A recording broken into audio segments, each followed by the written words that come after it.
নির্বাচনের মাধ্যমে আপনাদের প্রতিনিধি জাতীয় সংসদে পাঠিয়ে এই দেশকে চিরতরে দুর্নীতি, শোষণ, চাঁদাবাজ মুক্ত করে ন্যায় ইনসাফের একটি দেশ প্রতিষ্ঠা করতে হবে।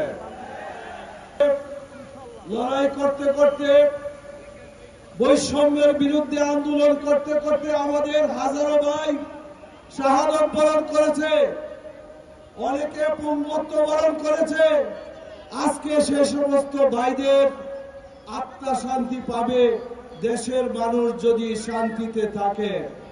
সুতরাং ত্রয়োদশ জাতীয় সংসদ নির্বাচন বাংলাদেশে অত্যন্ত গুরুত্বপূর্ণ একটি নির্বাচন।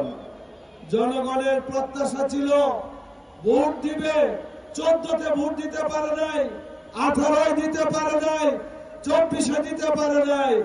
সেই জন্য জনগণ এই ফ্যাসিস্ট হাসিনাকে মুক্ত করার জন্য বাংলার যুবকেরা রাস্তায় নেমে এসে 5ই আগস্ট 2024 আমাদেরকে মুক্ত করেছে।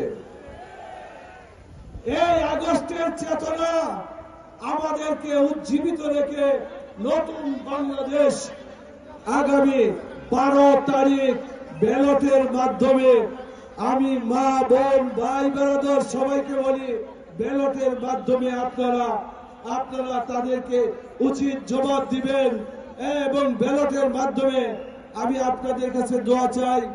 এই আসনে আমি নির্বাচন করতে পারি নাই, জোটের সাথে প্রত্যাহার করেছি। আমি কিশোরগঞ্জ 1 থেকে প্রতিদ্বন্দ্বিতা করছি। আপনারা দোয়া করবেন জোটকে যেন সেখানেও আল্লাহ পাক জয়যুক্ত করেন। ওয়া আখিরু দাওয়ানা আলহামদুলিল্লাহি রাব্বিল আলামিন।